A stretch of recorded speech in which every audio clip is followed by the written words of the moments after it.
करतो की त्यांनी आपल्याला मार्गदर्शन करायचं। राजा बाळासाहेब आंबेडकर आगे बढ़ो, हम तुम्हारे साथ हैं। राजा बाळासाहेब आंबेडकर आगे बढ़ो, हम तुम्हारे साथ हैं।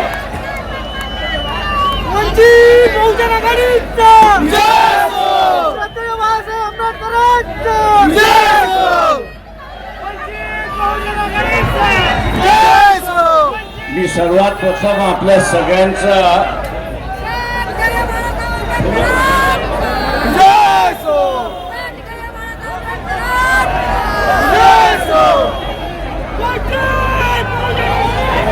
हॅलो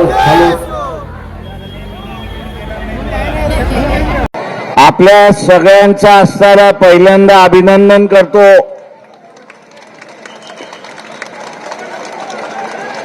काका इथल्या वर्तमानपत्राच्या मालकाने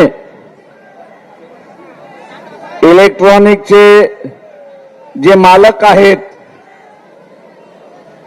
त्या सगळ्याने देशाला घाण ठेवलं आणि त्याच्याच बरोबर देशाचे पंतप्रधान नरेंद्र मोदी हे वेगवेगळ्या देशांच्या प्रमुखांपुढे नाचतात, मुजरा करतात, ही बातमी आपल्यापर्यंत पोहोचवली नाही। या सर्व मालकांना माझं असणारं आव्हान आहे,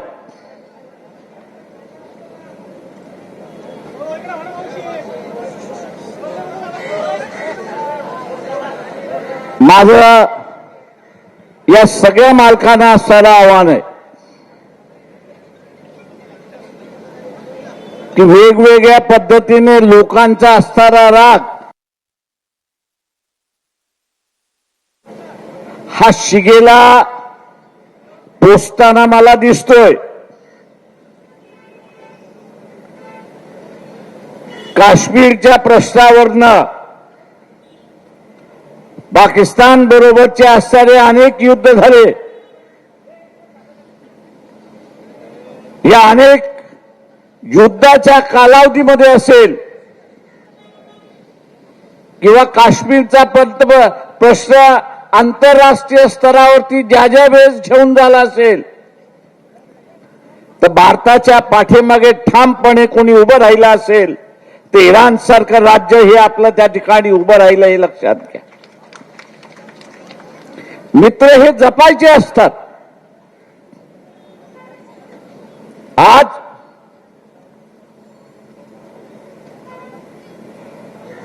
इराणवरती हल्ला झाला,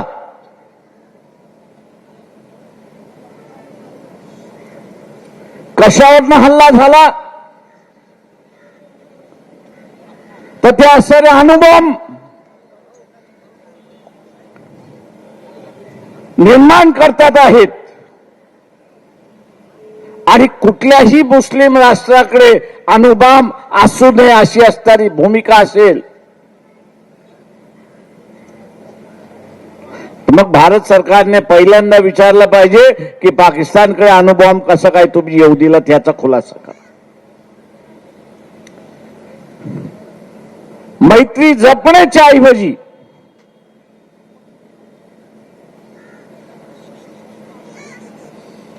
जे हल्ले झाले असणारी माझ्याकडची माहिती खोटी असावी असं मीच स्वतः म्हणतोय।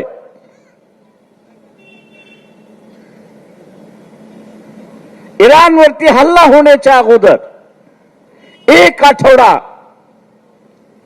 अफगाणिस्तान आणि पाकिस्तानने एकमेकांविरुद्ध हल्ला केला होता हे लक्षात घ्या। अफगाणिस्तानची सुद्धा भूमिका होती की इराणवरती हल्ला होऊ दे, शेजारी राष्ट्र।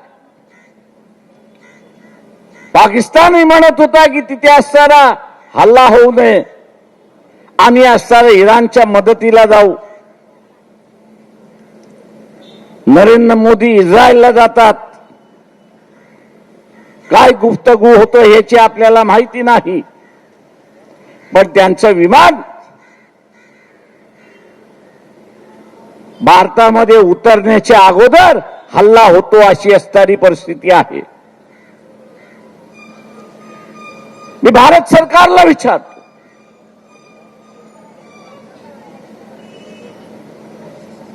की त्या इलाक्यामध्ये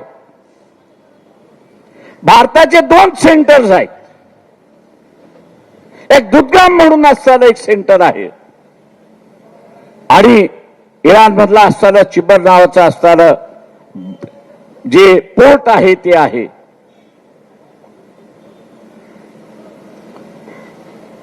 या हल्ल्याच्या मध्ये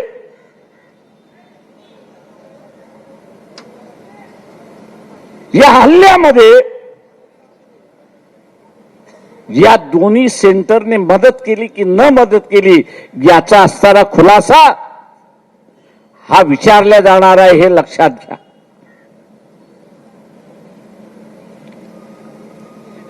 आज भारताची असणारी जी आर्थिक परिस्थिती मजबूत आहे, मजबूत आहे याचं एकच कारण आहे की जे आखाती देशामध्ये भारतीय नागरिक काम करतोय त्यांनी कमवलेला पैसा हा भारतामध्ये पाठवला जातो.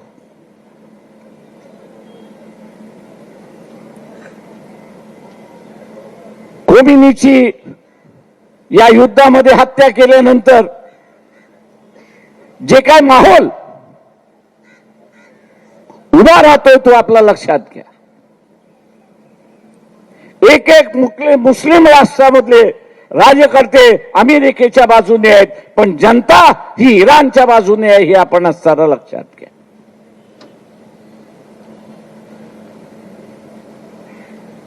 हे युद्ध असंच चालू राहिलं तर इथं भारत सरकारने असताना त्याच्यावरती विचार केला पाहिजे होता, असं मी त्या ठिकाणी मानतो.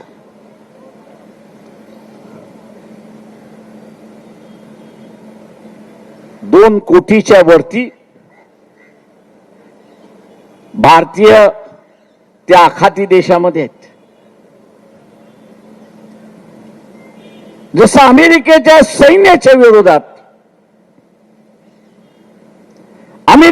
सैन्याच्या विरोधात ज्या पद्धतीने असणारा तिथल्या मुस्लिम राष्ट्रांमध्ये राग पेटून उठलाय आणि कदाचित रस्त्यावरची सुद्धा लढाई त्या भागामध्ये आपल्याला बघायला मिळेल, हे असताना लक्षात घ्या. आणि त्यामध्ये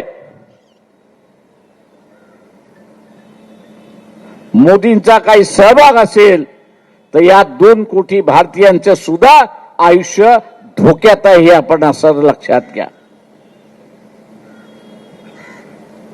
याची मला जाणीव आहे की RSS आणि इस्रायल यांचे घनिष्ठ संबंध आहेत.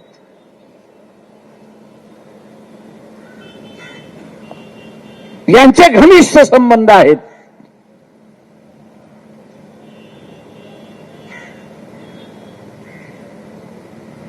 ते संघटनेचे संबंध आहेत, देशाचे संबंध नाही. देशाचं नेहमी धोरण राहिलेलं आहे की आम्ही कोणाच्या भानगडीत पडणार नाही आणि अन्यायाच्या बाजूने आम्ही राहणार नाही.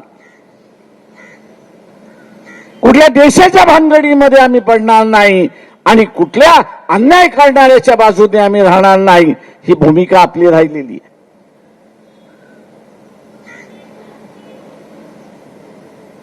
फिलिस्तीनच्या लोकांवरती ज्यावेळेस हल्ला झाला त्यावेळेस इथेच मुस्लिम संघटनांना घेऊन आपण असा मोर्चा काढला होता की शासनाने भूमिका घ्यावी. आजही आपल्याला त्या ठिकाणी दिसत नाही. आजही आपल्याला त्या ठिकाणी दिसत नाही. जो करारनामा झालाय, अमेरिकेबरोबर करारनामा जो झालेला आहे, त्या करारनाम्यामधलं फक्त एक गोष्ट आपल्या समोर येते आणि ती म्हणजे शेतीच्या संदर्भातली. करारनामा फक्त असताना शेतीच्या संदर्भातला झालेला नाही, तर त्याच्यामध्ये असं म्हटलेलं आहे, त्या करारनाम्याचा म्हटलेलं आहे, अमेरिकेची जी चिंता असेल, अमेरिकेचं जे परराष्ट्र धोरण असेल, भारताला त्याच्याशी जुळून घ्यावं लागणार आहे. भारताला काय करावं लागणार, तर त्याला जुळवून घ्यावं लागणार, हे लक्षात घ्या. आणि म्हणून इथला असताना मोहन भागवत यांना असताना आम्ही विचारतोय, आणि म्हणून मोहन भागवत यांना आम्ही असताना विचारतोय की हे युद्ध वाढलं तर भारताचा सैनिक आणि भारताचा असणारा एअरबेस, हवाई अड्डे, हे तुम्ही अमेरिकेसाठी खुले करणार आहात का? तो अमेरिकेच्या सांगण्यावरनं खुलं करणार असाल तर तुमचं स्वायत्ता गेली कुठे? तुम्ही स्वतंत्र राहिलात कुठे निर्णय घेण्याचे?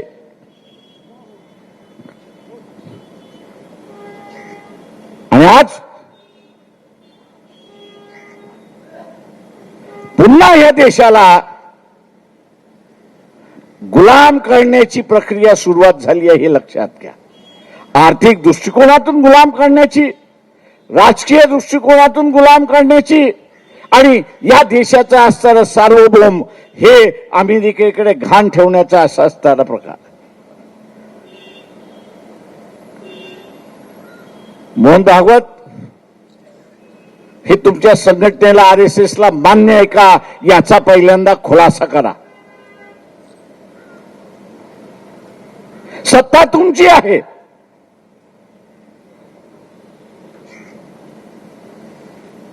आमची सत्ता वेगळी राहणार, विथ अ डिफरन्स. हा शब्दप्रयोग तुम्ही केला होता,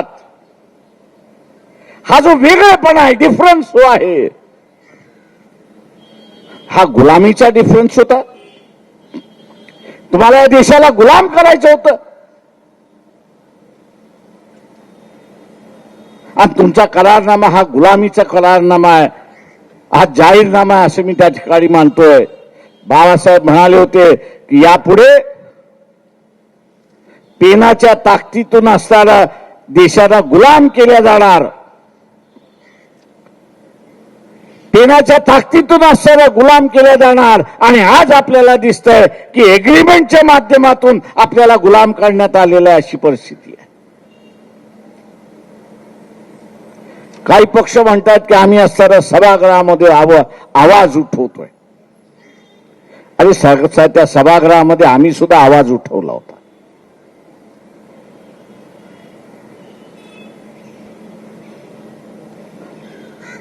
आम्ही सुद्धा आवाज उठवला होता, पण सामान्य माणसापर्यंत तो आवाज पोचवायला तुम्हाला सभागृह हे 10-10, 15-15 दिवस बंद करावं लागतं, हे लक्षात घ्या. तेव्हा कुठे 40% लोकांपर्यंत आम्ही पोचलो होतो की आम्हाला असणारा टेलिफोनच्या व्यवहारामध्ये घोटाळा होता, आणि सुखराम नावाचा असणारा जो मंत्री होता त्याचा राजीनामा मागत होतो. 15 दिवस सभागृह बंद केल्यानंतर फक्त 40% लोकांपर्यंत ती बातमी गेली.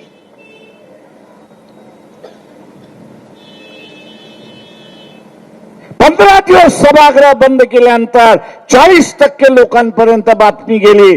तुम्ही असणारा जी बातमी आज काय सभागृह बंद करताय, सभागृहामध्ये आवाज करताय, मी लोकांना दोष देत नाही, पण एसटी नावाची असणारी फाईल काय आहे हे 80% जनतेला माहिती नाही. त्या एसटी फाईल मध्ये मोदींचं नाव का आलं याच्याबद्दलही असणारा माहित नाही. अमेरिकेबरोबर झालेला करारनामा हा फक्त शेतीपुरता मर्यादित नाही, तर इथल्या बँकिंग सेक्टर पुरता मर्यादित आहे नाही, इथला असणारा परराष्ट्र धोरणाबद्दल मर्यादित नाही, तर या देशाची पूर्ण निर्णय घेण्याची जी प्रक्रिया आहे, निर्णय काढण्याची असणारी जी प्रक्रिया आहे, याच प्रक्रियेला खेळ घालण्यात आलेला आहे आणि सांगण्यात आलेला आहे की तुम्ही कुठलाही धोरण घ्या, ते अमेरिकेच्या धोरणाच्या बरोबर असेल, त्याच्या विरोधात राहणार नाही आणि तुम्ही जर विरोध केला तर आम्ही तुम्हाला 500% टॅरिफ लावू, अशी असणारी परिस्थिती आहे. ज्यांना या देशाची परिस्थिती माहित नाही त्यांना असं सांगतो, या देशातली 35% जनता अजून दारिद्र्य रेषेखाली जगते. अजून 35% जनता ही दारिद्र्य रेषेखाली जगते.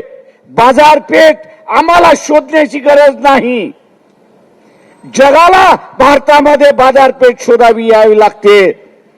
फक्त या 35%पैकी 5%, या 35%पैकी 5% यांचं महिन्याचं उत्पन्न 10,000 आपण जर केलं, नुसतं 10,000 आपण म्हणतोय,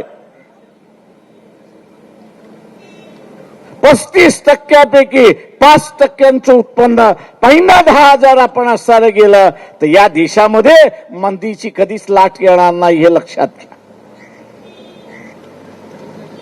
आणि जगभरामध्ये बाजार शोधण्याची गरज नाही, हे लक्षात घ्या. का विकत घेणारा वर्ग हा 10,000 तुम्ही पैदा केलेला आहे. मित्रो, दुर्दैवाने म्हणेल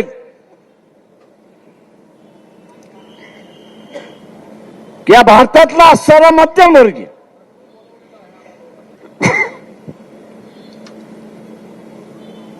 की खऱ्या अर्थाने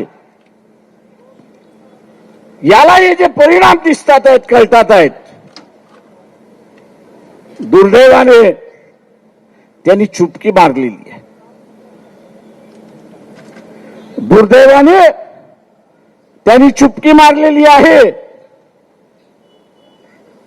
त्याला असं वाटतंय की महात्मा फुलेंनी जात आणि सत्तेच्या विरोधात, जात आणि सवर्णांच्या विरोधात जो लढा उभा केला आणि समतेची मशाल जी सुरुवात केली, ती समतेची मशाल आम्हाला पुन्हा उलटी करता येईल. आणि मोदी त्याचा असताना नायक आहे, त्या नायकाच्या विरोधात आम्ही भूमिका कशी घ्यायची असे अनेक जण म्हणतात आहेत. या सगळ्यांना सांगतो, जो करारनामा झालाय त्या करारनाम्यातल्या काही गोष्टी आणि मोदींची 4 महिन्यापूर्वीची भाषणं जर आपण असताना काढली तर विरोधाभास आहे. एक काल मोदी असं म्हणत होते की भारतातली बाजारपेठ ही भारतातल्या शेतकऱ्यांसाठी राखीव राहील, जगाच्या शेतकऱ्याला आम्ही खुली करणार नाही. 4 महिन्यापूर्वीची भाषा, एसटीच्या फाईलमध्ये मोदीचं नाव येतं आणि मोदी उलटा पडतो आणि सांगतो नाही, भारताची बाजारपेठ ही जगाला आता मोकळी केला जाणार आहे. कशामुळे? तर त्या एसटीच्या फाईलमध्ये अजून काहीतरी असलं पाहिजे. फक्त मोदीने मोजरा केला एवढीच फक्त माहिती त्या ठिकाणी आलेली आहे. म्हणजे इतर देश आहेत आणि तिथल्या असणाऱ्या राजकीय नेत्याने, तिथल्या असणाऱ्या राजकीय नेत्याने जे लहान मुला मुलींशी असणारा व्यवहार केलाय, त्यांचं शोषण केलंय. मोदीजी याचा खुलासा करा की तुमचं नाव तर त्या फायलींमध्ये नाहीये आणि ते नाव बाहेर पडू नये म्हणून तुम्ही देश विकायला निघालेलात. आणि म्हणून भोन भागवत यांना आम्ही असं विचारतो की तुम्ही तरी गप का बसलात?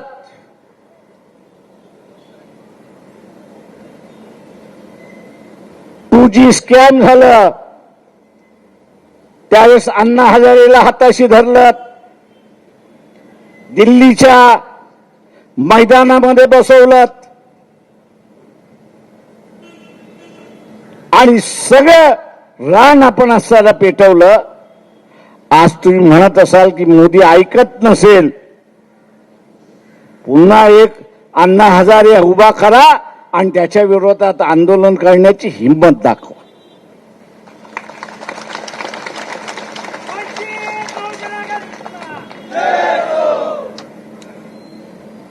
हिंमत दाखवा, आंदोलन करण्याची हिंमत दाखवा. नाही तर देशाला सांगा की एसटीच्या फाईलमध्ये मोदींचं नाव आलं तरी काही नुकसान नाही, हे तरी सांगा.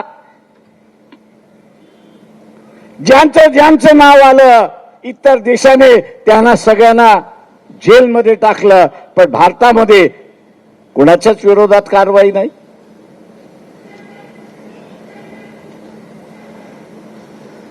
इथे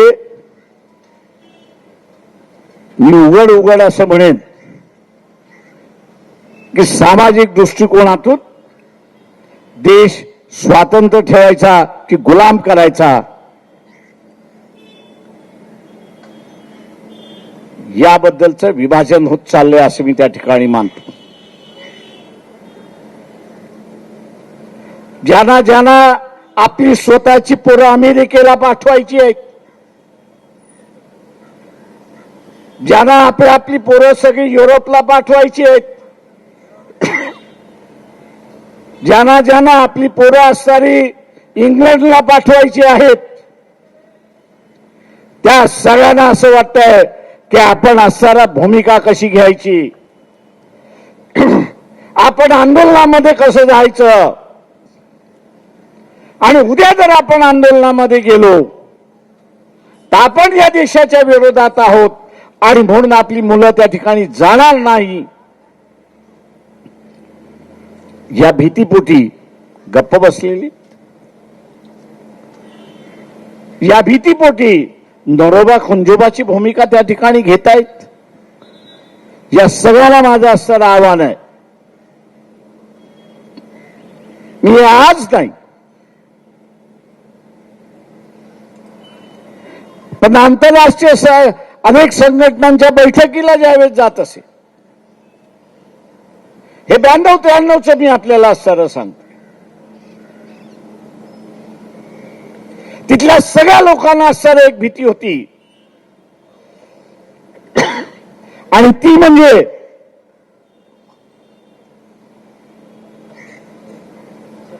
की आमची नागरिकांची संख्या कमी होत चाललेली आहे, आमची नागरिकांची संख्या कमी होत चाललेली आहे आणि बाहेरच्यांना आम्ही येऊ दिलं आणि ते जर या ठिकाणी स्थायिक झाले तर आमची पुढची पिढी ही गुलाम झालेली असेल अशी परिस्थिती आहे. आणि म्हणून आम्ही बाहेरच्या येणाऱ्या लोकांना कमी केलेली अशी परिस्थिती आहे.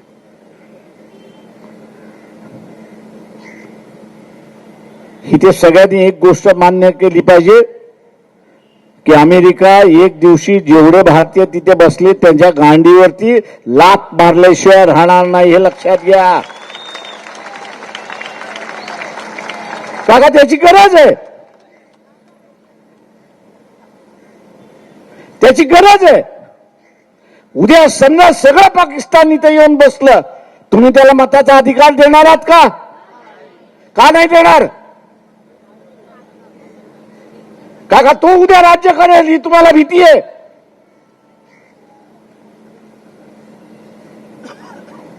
जसं तुम्ही स्वतःला सुरक्षित राहायला बघता तशा रीतीने इतर देशातली माणसं सुद्धा स्वतःला सुरक्षित राहण्याचा प्रयत्न त्या ठिकाणी करतात.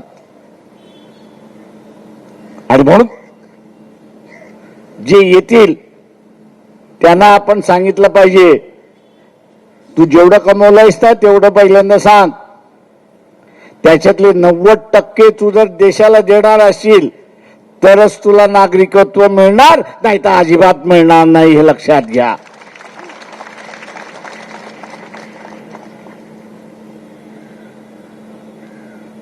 आणि म्हणून मित्र, हा प्रश्न आज एक मोर्चा काढून आपला चालणार नाही. उद्या जर हा करारनामा आणि ज्याच्यामुळे आपण असताना सिंदूरमध्ये पहिले 2 दिवस मार खाल्लं, राफेलची जी विमानं आहेत, चालवणारा पायलट कमजोर नव्हता,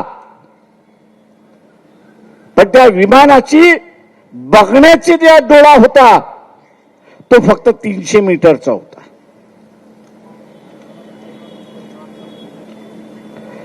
आणि हा 300 मीटरचा डोळा 3000 मीटरचा काढायचा असेल तर त्याला एक सोर्स कोड असतो. भारत सरकारने फ्रान्सला विचारलं की हा सोर्स कोड तुम्ही आम्हाला द्या. भारत सरकारला फ्रान्सने सांगितलं की आम्ही हा कोड देणार नाही. आता तुम्हाला जर 300 किलोमीटरच्या पुढे दिसत नसेल तर तुम्ही कोण होता? आंधळे. आंधळ्याला टिपायला काही वेळ लागत नाही अशी असणारी परिस्थिती आहे. आणि म्हणून राफेल त्या ठिकाणी टिपल्या गेले तशी असणारी परिस्थिती आहे. मध्यंतरी बुश, ट्रम्प आणि फ्रान्सच्या राष्ट्राध्यक्ष यांची भांडणं होती, जोरदार भांडणं होती. पण आता त्याची भांडणं मिटलेली दिसत आहेत. कारण का आपण राफेलची विमानं खरेदी करतो.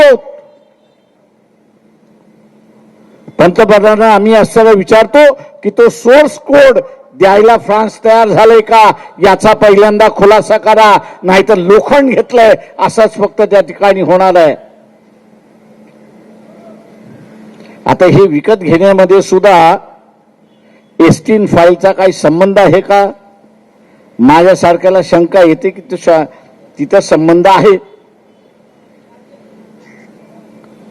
ट्रम्पने मोदीला सांगितलं सही कर, नाही तर अजून 30 लाख फाईल मधल्या काही फाईली बाहेर काढतो. तेव्हा असा हा जो ब्लॅकमेल होणारा जो पंतप्रधान आहे, मी इथल्या राजकीय पक्षांना आवाहन करतोय, जेवढा मोदी दोषीचा आहे,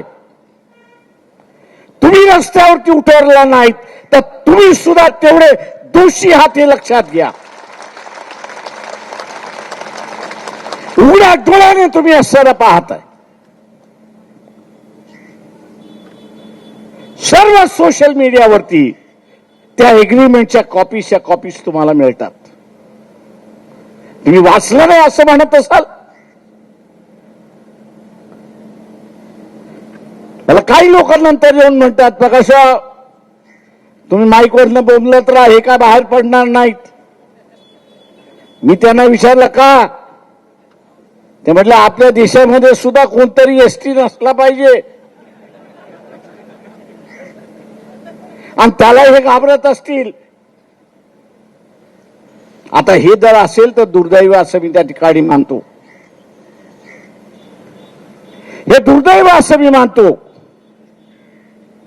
आणि अशा काळामध्ये जनतेनेच व्यवहार आपल्या हातामध्ये घेतला पाहिजे हे लक्षात घ्या.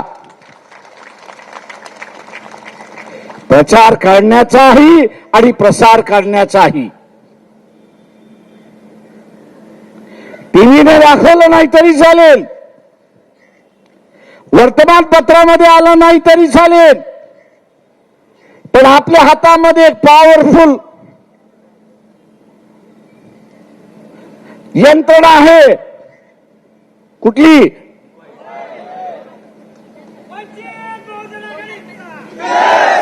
सोशल मीडिया हा सगळ्यात पॉवरफुल यंत्रणा आहे.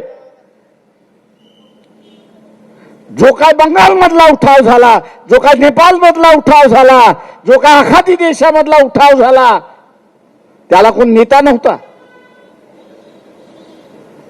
मोबाईलवरनच, सोशल मीडियावरनच मेसेज गेले आणि मग जनतेने ठरवलं की आता शास्त्राला ठोकून काढल्याशिवाय मार्ग नाही. आणि तिथल्या राजकर्त्याला, मग तो सरकारी नोकर असेल किंवा राजकारणामधला असेल, त्याला ठोकून काढलं आणि आपल्या देशाची परिस्थिती बदलवली. मी मोहन भागवत यांना असताना आवाहन करतो की पाळी तुमच्यावरती येऊ देऊ नका.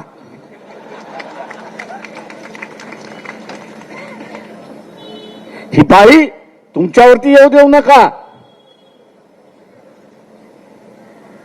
सेना असेल तुमच्यावरती येऊ देऊ नका. काँग्रेसवाले असतील त्या सगळ्यांना माझी असणारी विनंती आहे की पाळी तुमच्यावरती येऊ देऊ नका. का ज्या गव्हाला आज शेतकऱ्याला भाव मिळतोय, तो नाखुश असला तरी तो म्हणतो ठीक आहे, मिळतंय तरी मिळतंय. उद्या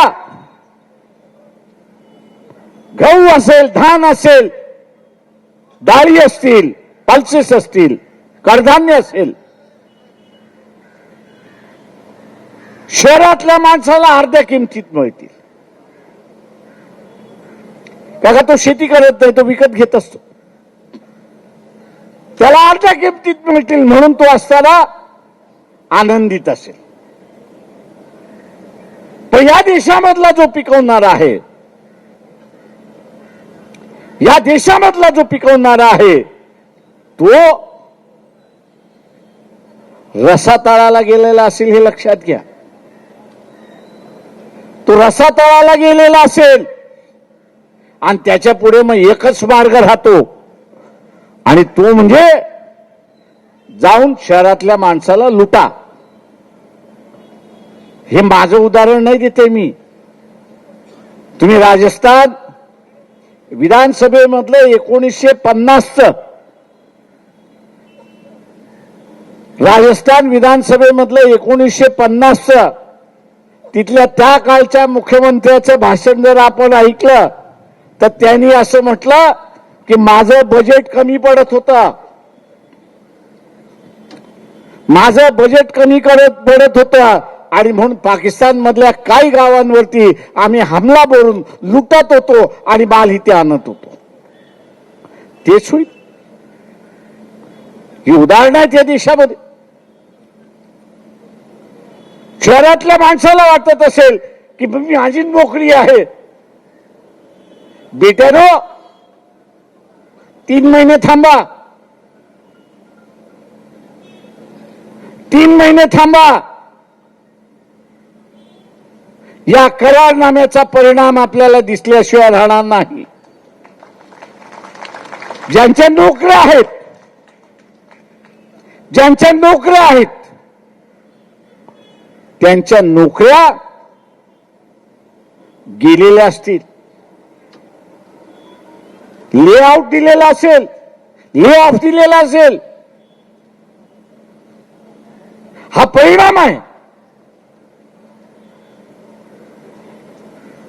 इथला बुद्धिजीवी आहे की ज्यांनी या सगळ्या संदर्भात लिहिलं पाहिजे होतं, लोकांना आगाह केला पाहिजे होता, लोकांना जागृत केलं पाहिजे होतं की ह्याचे परिणाम काय होणार. त्याचा परिणाम तो त्या ठिकाणी करत नाही. अजून वेगवेगळ्या पक्षाच्या राजकीय ज्या कामगारांच्या संघटना आहेत, मग त्या व्हाईट कॉलरच्या असेल किंवा असणारा चतुर्थ श्रेणी मधल्यांच्या असतील, पक्ष करत नसेल चालेल, पण तुम्ही तुमच्या संघटनेमध्ये या करारनाम्याचा परिणाम काय होणार याचा पहिल्यांदा असणारा चर्चा करा. जे सांगतील समजवतील अशाकडून असणारा हा चर्चा करा. तरच या करारनाम्याची व्याप्ती आपल्याला त्या ठिकाणी लक्षात येईल. आणि म्हणून माझं आव्हान आहे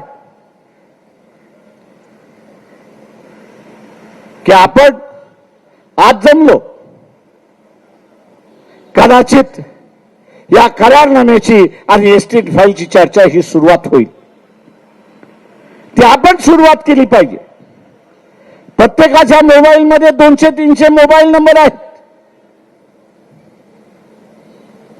टीव्हीने दाखवू नये, वर्तमानपत्रामध्ये येऊ नये, पण तुम्ही तुमच्या मोबाईल मधल्या 200 लोकांपर्यंत जरी पोचलात, आज इथे जी जनता बसलेली आहे 200 लोक आपण सर धरलं तर किती लोकांपर्यंत पोचू, किती लोकांपर्यंत पोचू. जे इथं उभे आहेत त्यांनीच 200 पोचवलं तर माझ्या लक्षात येत आहे की 20 लाख लोकांपर्यंत आपण असताना पोचतो. 20 लाख लोकांपर्यंत आपण असताना पोचतो. फक्त आपण ठरवलं पाहिजे की माझा मोबाईल हा लोकांना एस्टीन फाईल, करारनामा आणि राफेल या संदर्भातली माझी जी माहिती आहे ती या 200 लोकांपर्यंत पोहोचवेल. हा दृढ निश्चय आपण सगळ्यांनी या ठिकाणी केला पाहिजे. आपण हा निर्णय केला तर वर्तमानपत्र बाजूला झाली, टीव्ही बाजूला झालं. तुम्हीच टीव्ही आणि तुम्हीच वर्तमानपत्र होता हे आपण सर्व लक्षात घ्या. माझं आव्हान आहे आपल्या सगळ्यांना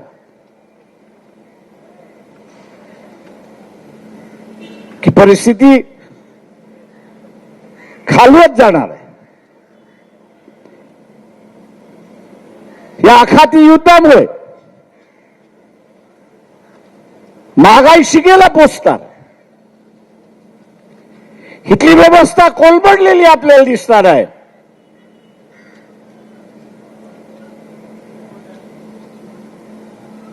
तेव्हा आगा आपण असताना केला, माहिती आपण असताना दिली, तो लोक वाचवायला स्वतःला सुरुवात करतील अशी असणारी परिस्थिती आहे. आणि म्हणून नरेंद्र मोदी झाली तुमची 15 वर्ष,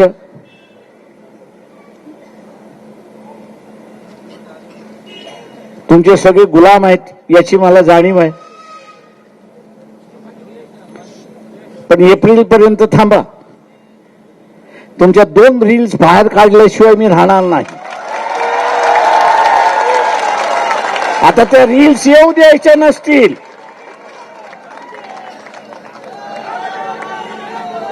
त्या रील्स येऊ द्यायच्या नसतील.